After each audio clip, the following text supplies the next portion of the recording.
No more lies. I can't take it. It was like I can't even listen to Jen Psaki anymore. Well, most people don't, Benny. That's the good news. Oh man, we've been lied to for so long.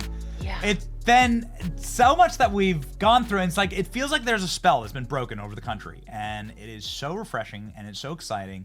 What we have in store breaking right now, Carrie Underwood performing at Donald Trump's inauguration. The program was just put out here. So I'd love to start off and just say the floor is yours, Laura. What can we expect in 7 days from now at the inauguration?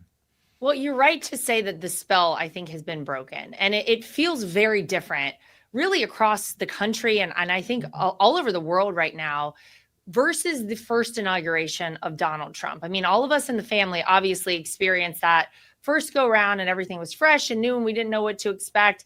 Little did we know that there were, people out to get my father-in-law, anyone who loves America, just on the other side of his swearing in ceremony. But it does feel very different now. And I think that people are so excited. They're so relieved. And what we're going to see 7 days from now is a celebration of exactly that. The day starts off, as a lot of people probably know, at a church service. We start off there at St. John's Church, very famous. Of course, Donald Trump held up a Bible in front of it and drove the left absolutely insane when he did it. So we're going to go there. We're going to have a service there. And then everyone heads to the Capitol. And at 11:10 a.m., the ceremony to swear in our 47th president, Donald Trump, will begin there. He's going to give a speech afterward. It'll probably be very cold. So to anybody coming, make sure you bundle up. And then, of course, there's that walk that we all remember from the Capitol to the White House with the parade that, of course, our whole family will be involved with. But probably the most important, our 47th president, Donald Trump, will do that parade. And then onto the balls, and there will be many of them, and we're excited for all of them.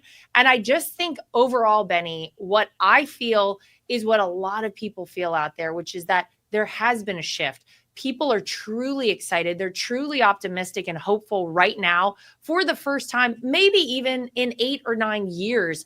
I would even say maybe even more than that. We remember what Donald Trump did his first term in office. They were so wrong about him on almost every front in the mainstream media and via the left. He got so much accomplished. And knowing that, now we understand what is in store for us on day one. And I actually think get ready to see quite a few executive orders the second he steps foot into the Oval Office at, I'm going to say, around 2 p.m. on January 20th. He's coming in hot, and we love to see it. Yes, coming in hot. Watch out for any small baggies of cocaine that might have been left over in the White House. There won't be any of those coming in with our family. Not that it had anything right. to do with family, Benny. I'm just saying. Never know. So Melania Trump said something interesting this morning on Fox and Friends. She said for the first time that her process was sabotaged by the previous administration, talking about Barack and Michelle Obama. And do you have any insights into that? I mean, other than, of course, spying on your father-in-law and so on, but we haven't heard this side of it. Melania Trump saying she's very ready to move in. They have 5 hours to move out. We have 5 hours to move in. She's picked it all out, but that this was sabotaged by the previous admin. Can you unpack that for us? Yeah, I mean, spying on someone will do it every single time. That obviously is a big problem.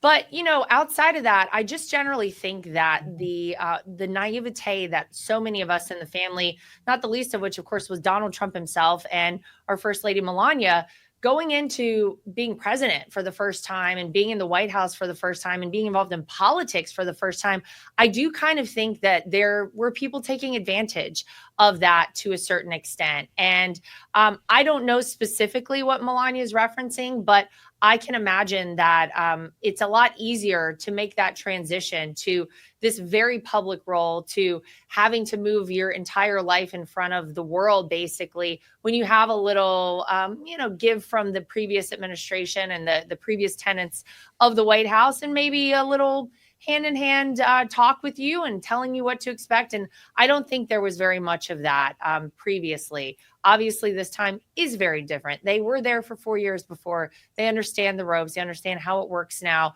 maybe better than anybody, given everything that they went through. But I know they're ready to get back in there. They're ready to do the job that the American people sent Donald Trump there to do. And exciting 4 years ahead of us. I can't wait. Yeah, we saw your father-in-law laughing with Barack Obama and cracking jokes. I mean, like causing Barack Obama to belly laugh. Donald Trump posted a AI version of what he might have been saying this past weekend. Any insights into what was going on between these two? Well, he said that they got along well. And I mean, this is the thing. First of all, let's just take this in a couple of instances. Number one, it shows you how phony all these people on the left who are screaming from the rooftops that Donald Trump is a threat to democracy and this evil dictator actually were. They were all phony the whole time, Benny. And so if you ever wondered whether or not you could trust anything they said, here you go. You know, Barack Obama sitting by the guy who he claims is going to destroy our country and the world and yakking it up a little bit. Maybe there's a little disconnect with what he was telling the American people. But I'll go a step further and I'll say that this is the Donald Trump that I know. This is the Donald Trump they tried to hide from so many people in this country. This is a guy who can figure out how to deal with anybody. He might not need to be best friends with you, but he can sit down with you. He can figure things out. Don't forget, this man was a negotiator in boardrooms, the biggest boardrooms in the world in some instances before he ran for politics. And you have to keep that in mind. He understands people. He reads people. He knows how to deal with them. And that's a great thing for the entire world. It's a great thing when you're dealing with people like Vladimir Putin, Kim Jong-un, Xi Jinping, and even Barack Obama. So yeah, they had a nice little time there. They laughed a little bit. And I believe this is the first step to the unity that Donald Trump is actually going to bring during his second term as president of the United States. Oh, man. He's according to this, he says Hillary. Oh, man, Hillary hates me. She still hates me. Barack Obama says there was nothing he could do to help Kamala win. There's going to be, it might be chilly in the air, but it'll probably be very, very icy at the inauguration, the reception between those two. You're going to have to sit close to Hillary. You'll have to be very close. Yeah. Well, we were close last time. Listen, it is. Did you say anything? Did she just say anything like? Well, they were cordial enough. I don't think she was very pleased with the circumstances, obviously, but I will say that Michelle Obama was very vocal whenever she met with all of us, and I won't say exactly how she said it, but she basically said, "You guys worked for this. Now don't screw it up," sort of thing to all of us. And I'll tell you what. I don't think anybody screwed anything up except Joe Biden and Kamala Harris over the last 4 years. So Donald Trump's ready to go in and fix all of it. Moving trucks at the White House, Laura. Moving trucks at the White House. Yep. So moving on out, Jack Smith. You've come on this program and you've talked about Jack Smith, and we've, obviously beat up that issue quite a bit.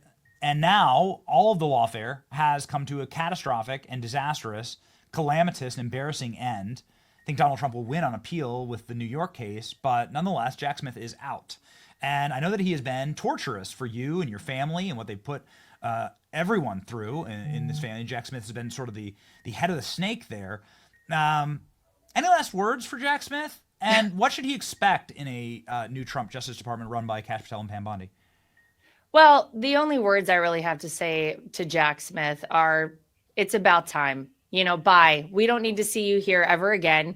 Everything you did was phony, and everything you did was really damaging to the United States of America. So not a moment too soon to see that guy go. Funny the timing, though, Benny, how that all worked out and how he managed to leave right before Donald Trump came into the White House. Here's what I will promise. All the lawfare that has gone on over the past 4 years, all that has happened to Donald Trump specifically, things that we never want to see happen in America again, that are banana republic, third world type stuff, will end with this administration. It will be the guy who had everything waged against him in Donald Trump who will fix this problem. Despite what they did to him, despite all of it, he wants to see this country set up for success. He wants the next 4 years to be rectifying all the damage that Joe Biden did. And some of that, of course, is that lawfare. But he also wants to make sure that we're set up properly for the future, not just for 4 years, but in perpetuity for the future of this country. It's why a man who had 2 assassination attempts on his life still continued running for president, why a man who they tried everything to take him down continued to fight for America. He wants to fix what they broke. And this is a very specific example of the fixing starting to happen. Bye, Jack Smith. We don't ever need to see you or hear from you again. I can't help but think of the Donald Trump waving out the window of the McDonald's meme, right? It's just perfect. It's just bye.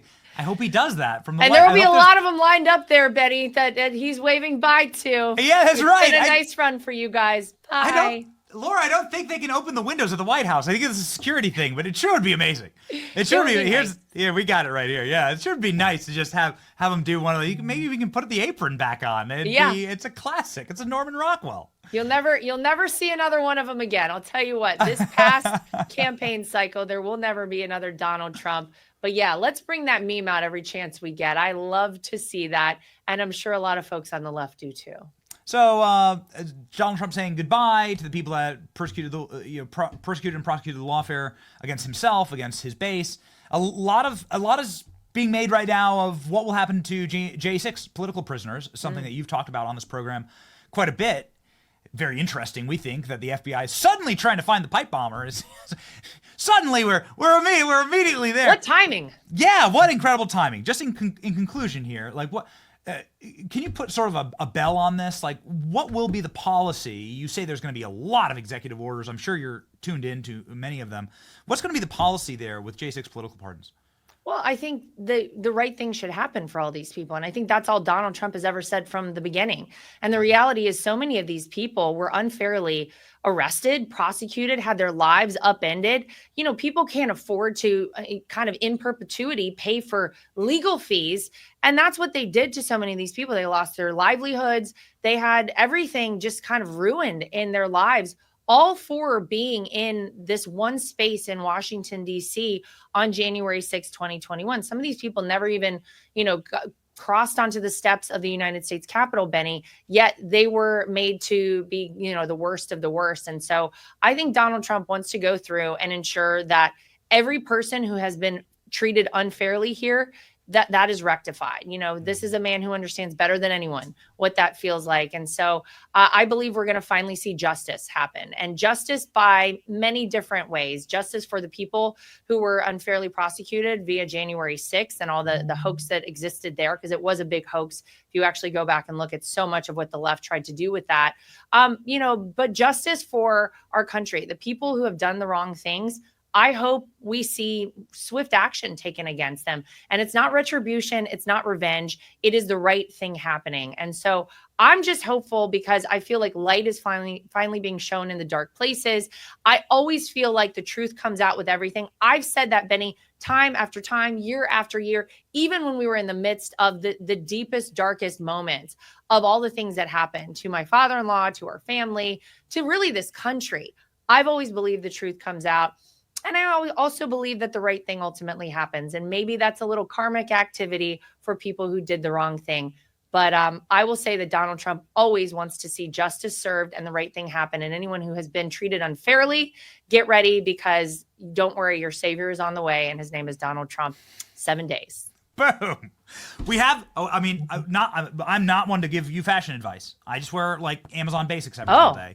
But I'm telling you, I've seen you in a giant gold Trump chain. And if you were looking for something to wear to the inaugural ball. I love that chain. I'm ready. I've seen you. We've done a whole interview with you wearing that. That's true. Just some advice. Everybody follow Laura Trump on social media. If you don't know what I'm talking about, I'll post the photo. But yeah, if you're looking for something to wear to the inaugural, that's just a little spark, just a little something, sure. A little nod out there. Friendly, friendly advice. Ladies and gentlemen, of course, 2 million people already follow Laura. You must be one of them. And Godspeed. This is going to be such a great week for our country. We're so encouraged and uplifted, and the energy is just incredible. And here it is, ladies and gentlemen, just in closing, here it is. Laura Trump with the giant Trump chain. Yes! Yes, that's what we love to see. More of that to come. I love that energy. Let's do it. Godspeed, Laura. Thank you. Good to be with you.